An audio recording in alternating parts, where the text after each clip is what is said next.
ओम शांति। दिनांक 1 अक्टूबर 2024 के साकार बाप दादा के मधुर महावाक्य। मीठे बच्चे, देही अभिमानी बनने की प्रैक्टिस करो। इस प्रैक्टिस से ही तुम पुण्य आत्मा बन सकेंगे। प्रश्न: किस एक नॉलेज के कारण तुम बच्चे सदा हर्षित रहते हो? उत्तर: तुम्हें नॉलेज मिली है कि यह नाटक बड़ा वंडरफुल बना हुआ है। इसमें हर एक एक्टर का अविनाशी पार्ट नूंधा हुआ है। सब अपना अपना पार्ट बजा रहे हैं। इस कारण तुम सदा हर्षित रहते हो। दूसरा प्रश्न: कौन सा एक हुनर बाप के पास ही है, दूसरों के पास नहीं? उत्तर: देही अभिमानी बनाने का हुनर एक बाप के पास है, क्योंकि वह खुद सदा देही है, सुप्रीम है। यह हुनर किसी भी मनुष्य को आ नहीं सकता। ओम शांति। रूहानी बच्चों अर्थात आत्माओं प्रति बाप बैठ समझाते हैं। अपने को तो आत्मा समझना है ना। बाप ने बच्चों को समझाया है, पहले पहले यह प्रैक्टिस करो कि हम आत्मा हैं, ना कि शरीर। जब अपने को आत्मा समझेंगे तब ही परमपिता को याद करेंगे। अपने को आत्मा नहीं समझेंगे तो फिर ज़रूर लौकिक संबंधी धंधा आदि ही याद आता रहेगा। इसलिए पहले पहले तो यह प्रैक्टिस होनी चाहिए कि मैं आत्मा हूँ, तो फिर रूहानी बाप की याद ठहरेगी। बाप यह शिक्षा देते हैं कि अपने को देह नहीं समझो। यह ज्ञान बाप ही एक बार आकर कल्प में देते हैं, फिर 5000 वर्ष बाद यह समझानी मिलेगी। अपने को आत्मा समझेंगे तो बाप भी याद आएगा। आधा कल्प तुमने अपने को देह समझा है, अब अपने को आत्मा समझना है। जैसे तुम आत्मा हो, मैं भी आत्मा ही हूँ, परंतु सुप्रीम हूँ। मैं हूँ ही आत्मा, तो मेरे को कोई देह याद पड़ती ही नहीं। यह दादा तो शरीरधारी है ना, वह बाप है निराकार।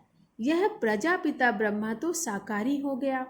शिव बाबा का असली नाम ही है शिव। वह है ही आत्मा। सिर्फ वह ऊंचते ऊंच अर्थात सुप्रीम आत्मा है। सिर्फ इस समय ही आकर इस शरीर में प्रवेश करता हूँ। वह कभी देह अभिमानी हो ना सके। देह अभिमानी साकारी मनुष्य होते हैं। वह तो है ही निराकार। उनको आकर यह प्रैक्टिस करानी है। कहते हैं तुम अपने को आत्मा समझो। मैं आत्मा हूँ, आत्मा हूँ, यह पाठ बैठकर पढ़ो। मैं आत्मा शिव बाबा का बच्चा हूँ। हर बात की प्रैक्टिस चाहिए ना। बाप कोई नई बात नहीं समझाते हैं। तुम जब अपने को आत्मा पक्का पक्का समझेंगे तब बाप भी पक्का याद रहेगा। देह अभिमान होगा तो बाप को याद नहीं कर सकेंगे। आधा कल्प तुमको देह का अहंकार रहता है। अभी तुमको सिखाता हूँ कि अपने को आत्मा समझो। सतयुग में ऐसे कोई सिखाता नहीं है कि अपने को आत्मा समझो।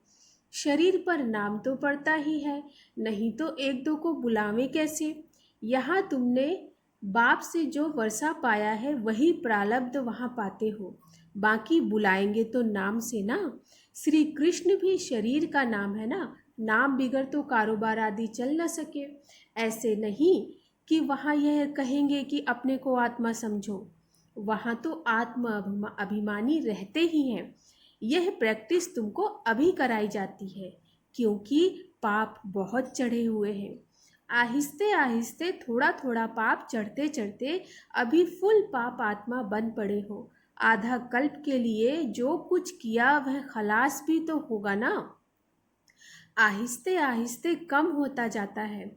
सतयुग में तुम सतो प्रधान हो, त्रेता में सतो बन जाते हो। वर्षा अभी मिलता है। अपने को आत्मा समझ बाप को याद करने से ही वर्षा मिलता है। यह देही अभिमानी बनने की शिक्षा बाप अभी देते हैं। सतयुग में यह शिक्षा नहीं मिलती। अपने अपने नाम पर ही चलते हैं। यहाँ तुम हर एक को याद करके बल से पाप आत्मा से पुण्य आत्मा बनते हो। यहाँ तुम हर एक को याद के बल से पाप आत्मा से पुण्य आत्मा बनना है। सतयुग में इस शिक्षा की दरकार ही नहीं। ना तुम यह शिक्षा वहाँ ले जाते हो, वहाँ न यह ज्ञान ना योग ले जाते हो। तुमको पवित्र से पावन अभी ही बनना है। फिर आहिस्ते आहिस्ते कला कम होती है, जैसे चंद्रमा की कला कम होते होते लीक जाकर रहती है। तो इसमें मूंझो नहीं, कुछ भी ना समझो तो पूछो। पहले तो यह पक्का निश्चय करो कि हम आत्मा है। तुम्हारी आत्मा ही अभी तमो प्रधान बनी है, पहले सतो प्रधान थी। फिर दिन प्रतिदिन कला कम होती जाती है। मैं आत्मा हूँ, यह पक्का न होने से ही तुम बाप को भूलते हो। पहले पहले मूल बात ही यह है। आत्म अभिमानी बनने से बाप याद आएगा तो वर्षा भी याद आएगा, वर्षा याद आएगा तो पवित्र भी रहेंगे, दैवी गुण भी रहेंगे। एम ऑब्जेक्ट तो सामने है ना, यह है गॉडली यूनिवर्सिटी। भगवान पढ़ाते हैं, देही अभिमानी भी वही बना सकते हैं, और कोई भी यह हुनर जानता ही नहीं। एक बाप ही सिखाते हैं, यह दादा भी पुरुषार्थ करते हैं। बाप तो कभी देह लेते ही नहीं जो उनको देही अभिमानी बनने का पुरुषार्थ करना पड़े। वह सिर्फ इस ही समय आते हैं तुमको देही अभिमानी बनाने। यह कहावत है, जिसके माथे मामला वह कैसे नींद करे। बहुत धंधा आदि टू मच होता है तो फुर्सत नहीं मिलती, और जिनको फुर्सत है वह आते हैं बाप के सामने पुरुषार्थ करने। कोई नए भी आते हैं, समझते हैं नॉलेज तो बड़ी अच्छी है, गीता में भी यह अक्षर है, मुझ बाप को याद करो तो तुम्हारे विकर्म विनाश हो जाए। तो बाप यह समझाते हैं। बाप कोई को दोष नहीं देते हैं, यह तो जानते हैं तुमको पावन से पतित बनना ही है, और हमको आकर पतित से पावन बनाना ही है। यह बना बनाया ड्रामा है, इसमें कोई के निंदा की बात ही नहीं। तुम बच्चे अभी ज्ञान को अच्छी रीति जानते हो, और तो कोई भी ईश्वर को जानते ही नहीं, इसीलिए निधन के नास्तिक कहलाते हैं। अभी बाप तुम बच्चों को कितना समझदार बनाते हैं, टीचर रूप में शिक्षा देते हैं, कैसे यह सृष्टि का चक्र चलता है। यह शिक्षा मिलने से तुम भी सुधरते हो। भारत जो शिवालय था सो अब वैश्यालय है ना, इसमें ग्लानि की तो बात ही नहीं। यह खेल है जो बाप समझाते हैं। तुम देवता से असुर कैसे बने हो, ऐसे नहीं कहते क्यों बने। बाप आए ही हैं बच्चों को अपना परिचय देने, और सृष्टि के चक्र कैसे फिरता है यह नॉलेज देते हैं। मनुष्य ही जानेंगे ना, अभी तुम जानकर फिर देवता बनते हो। यह पढ़ाई है मनुष्य से देवता बनने की, जो बाप ही बैठ पढ़ाते हैं। यहाँ तो सब मनुष्य ही मनुष्य है, देवता तो इस सृष्टि पर आ नहीं सकते जो टीचर बनकर पढ़ाए। पढ़ाने वाला बाप देखो कैसे पढ़ाते आते हैं। गायन भी है, परम पिता परमात्मा कोई रथ लेते हैं, यह पूरा नहीं लिखते कि कौन सा रथ लेते हैं।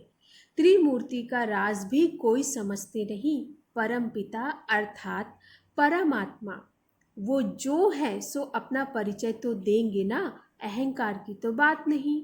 न समझने कारण कहते हैं इनमें अहंकार है। यह ब्रह्मा तो कहते ही नहीं कि मैं परमात्मा हूँ, यह तो समझ की बात है। यह तो बाप के महावाक्य है। अभी आत्माओं का बाप एक है, इसको दादा कहा जाता है। यह भाग्यशाली रथ है। नाम भी ब्रह्मा रखा है क्योंकि ब्राह्मण चाहिए ना। आदि देव प्रजापिता ब्रह्मा है, प्रजा का पिता है। अब प्रजा कौन सी? प्रजापिता ब्रह्मा शरीरधारी है तो अडॉप्ट किया ना। बच्चों को शिव बाबा समझाते हैं मैं अडॉप्ट नहीं करता हूँ। तुम सब आत्माएं तो सदैव मेरे ही बच्चे हो, मैं तुमको बनाता नहीं हूँ। मैं तो तुम आत्माओं का अनादि बाप हूँ। बाप कितना अच्छी रीति समझाते हैं, फिर भी कहते हैं अपने को आत्मा समझो। तुम सारी पुरानी दुनिया का संन्यास करते हो, बुद्धि से जानते हैं सब वापिस घर जाएंगे। इस दुनिया से ऐसे नहीं संन्यास कर जंगल में जाना है। सारी दुनिया का संन्यास कर हम अपने घर चले जाएंगे। इसीलिए कोई भी चीज़ याद ना आवे सिवाय एक बाप के। 60 वर्ष की आयु हुई तो फिर वाणी से परे वानप्रस्थ में जाने का पुरुषार्थ करना चाहिए। यह वानप्रस्थ की बात है अभी की। भक्ति मार्ग में तो वानप्रस्थ का किसको पता ही नहीं है। वानप्रस्थ का अर्थ नहीं बता सकते हैं। वाणी से परे मूल वतन को कहेंगे। वहाँ सभी आत्माएं निवास करती हैं, तो सबकी वानप्रस्थ अवस्था है। सबको जाना है घर। शास्त्रों में दिखाते हैं आत्मा भ्रकुटी के बीच चमकता हुआ सितारा है। कई समझते हैं आत्मा अंगूठे मिसल है। अंगूठे मिसल को ही याद करते हैं। स्टार को याद कैसे करें, पूजा कैसे करें? तो बाप समझाते हैं तुम देह अभिमान में जब आते हो तो पुजारी बन जाते हो। भक्ति का समय शुरू होता है, उसको भक्ति कल्ट कहते हैं। ज्ञान कल्ट अलग है। ज्ञान और भक्ति इकट्ठे नहीं हो सकते। दिन और रात इकट्ठे नहीं हो सकते। दिन सुख को कहा जाता है और रात दुख अर्थात भक्ति को कहा जाता है। कहते हैं प्रजापिता ब्रह्मा का दिन और फिर रात, तो प्रजा और ब्रह्मा जरूर दोनों ही इकट्ठे होंगे ना। तुम समझते हो हम ब्राह्मण ही आधा कल्प सुख भोगते हैं, फिर आधा कल्प दुख। यह बुद्धि से समझने की बात है। यह भी जानते हो सब बाप को याद नहीं कर सकते हैं, फिर भी बाप खुद समझाते रहते हैं अपने को आत्मा समझो और मुझे याद करो तो तुम पावन बन जाएंगे। यह पैगाम सबको पहुंचाना है, सर्विस करनी है। जो सर्विस ही नहीं करते तो वह फूल नहीं ठहरे। बागवान बगीचे में आएंगे तो उनको फूल ही सामने चाहिए। जो सर्विसेबल है बहुतों का कल्याण करते हैं। जिनको देह अभिमान है वह खुद भी समझेंगे हम फूल तो है नहीं। बाबा के सामने तो अच्छे अच्छे फूल बैठे हैं, तो बाप की उन पर नज़र जाएगी। डांस भी अच्छा लगेगा। स्कूल में भी टीचर तो जानते हैं ना कौन नंबर 1 कौन नंबर 2 3 में है। बाप का भी अटेंशन सर्विस करने वाली तरफ ही जाएगा। दिल पर भी वह चढ़ते हैं। डिस सर्विस करने वाले थोड़े ही दिल पर चढ़ते। बाप पहली पहली मुख्य बात समझाते हैं अपने को आत्मा निश्चय करो, तब ही बाप की याद ठहरेगी। देह अभिमान होगा तो बाप की याद ठहरेगी नहीं। लौकिक संबंधियों तरफ धंधे धोरी तरफ बुद्धि चली जाएगी। देही अभिमानी होने से पारलौकिक बाप ही याद आएगा। बाप को तो बहुत प्यार से याद करना चाहिए। अपने को आत्मा समझना इसमें मेहनत है, एकांत चाहिए। 7 रोज की भट्टी का कोर्स बहुत कड़ा है। कोई की याद ना आए, किसको पत्र भी नहीं लिख सकते। यह भट्टी तुम्हारी शुरू की थी, यहाँ तो सबको रख नहीं सकते। इसीलिए कहा जाता है घर में रहकर प्रैक्टिस करो। भक्त लोग भी भक्ति के लिए अलग कोठी बना देते हैं, अंदर कोठरी में बैठ माला सिमरते हैं। तो इस याद की यात्रा में भी एकांत चाहिए। एक बाप को ही याद करना है। इसमें कुछ जबान चलाने की भी बात नहीं है। इस याद के अभ्यास में फुर्सत चाहिए। तुम जानते हो लौकिक बाप है हद का क्रिएटर, यह है बेहद का। प्रजापिता ब्रह्मा तो बेहद का ठहरा ना। बच्चों को एडॉप्ट करते हैं। शिव बाबा एडॉप्ट नहीं करते हैं, उनके तो बच्चे सदैव है ही। तुम कहेंगे शिव बाबा के हम बच्चे आत्माएं अनादि हैं ही। ब्रह्मा ने तुमको एडॉप्ट किया है। हर एक बात अच्छी रीति समझने की है। बाप रोज रोज बच्चों को समझाते हैं। कहते हैं बाबा याद नहीं रहती। बाप कहते हैं इसमें थोड़ा समय निकालना चाहिए। कोई ऐसे होते हैं जो बिल्कुल समय नहीं दे सकते। बुद्धि में काम बहुत रहता है, फिर याद की यात्रा कैसे हो। बाप समझाते हैं मूल बात ही यह है, अपने को आत्मा समझ मुझ बाप को याद करो तो तुम पावन बन जाएंगे। मैं आत्मा हूँ, शिव बाबा का बच्चा हूँ। यह मन मनाभव हुआ ना, इसमें मेहनत चाहिए, आशीर्वाद की बात नहीं। यह तो पढ़ाई है, इसमें कृपा व आशीर्वाद नहीं चलती। मैं कभी तुम्हारे ऊपर हाथ रखता हूँ क्या? तुम जानते हो, बेहद के बाप से हम वर्षा ले रहे हैं। अमर भव, आयुष्यवान भव, इसमें सब आ जाता है। तुम फुल एज अर्थात आयु पाते हो, वहाँ कभी अकाले मृत्यु नहीं होती। यह वर्षा कोई साधु संत आदि दे नहीं सकते। वह कहते हैं पुत्रवान भव, तो मनुष्य समझते उनकी कृपा से बच्चा हुआ है। बस जिनको बच्चा नहीं होगा वह जाकर उनका शिष्य बनेंगे। ज्ञान तो एक ही बार मिलता है। यह है अव्यभिचारी ज्ञान, जिसकी आधा कल्प प्रारब्ध चलती है। फिर है अज्ञान। भक्ति को अज्ञान कहा जाता है। हर एक बात कितनी अच्छी रीति समझाई जाती है। अच्छा, मीठे मीठे सिकिलधे बच्चों प्रति मात पिता बाप दादा का याद प्यार और गुड मॉर्निंग। रूहानी बाप की रूहानी बच्चों को नमस्ते। हम रूहानी बच्चों की रूहानी मात पिता बाप दादा को नमस्ते नमस्ते नमस्ते। धारणा के लिए मुख्य सार, अभी वानप्रस्थ अवस्था है, इसलिए बुद्धि से सब कुछ संन्यास कर एक बाप की याद में रहना है। एकांत में बैठ अभ्यास करना है, हम आत्मा है, हम आत्मा है। दूसरा, सर्विसेबल फूल बनना है। देह अभिमानवश ऐसा कोई कर्म नहीं करना जो डिस सर्विस हो। बहुतों के कल्याण के निमित्त बनना है। थोड़ा समय याद के लिए अवश्य निकालना है। वरदान, परमात्म ज्ञान की नवीनता पवित्रता को धारण करने वाले सर्व लगावों से मुक्त भव।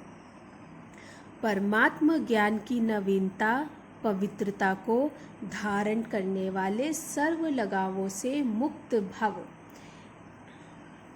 इस परमात्म ज्ञान की नवीनता ही पवित्रता है। फलक से कहते हो कि आग कपूस इकट्ठा रहते भी आग नहीं लग सकती। विश्व को आप सबकी यह चैलेंज है कि पवित्रता के बिना योगी व ज्ञानी तो आत्मा नहीं बन सकते। तो पवित्रता अर्थात संपूर्ण लगाव मुक्त, किसी भी व्यक्ति व साधनों से भी लगाव ना हो, ऐसी पवित्रता द्वारा ही प्रकृति को पावन बनाने की सेवा कर सकेंगे।